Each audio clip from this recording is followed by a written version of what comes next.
How to set all posts to only me on Facebook.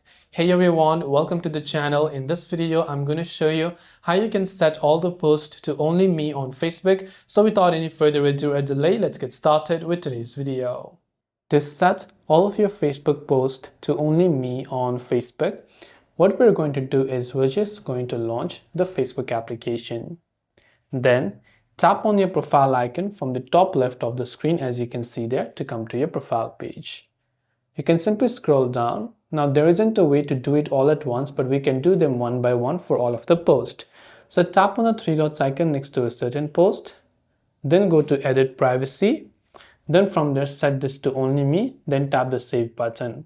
And do not forget to tap on save, and you can repeat the process for other posts by tapping the three dots option, then tapping on edit privacy and following the same for all of the other posts as well.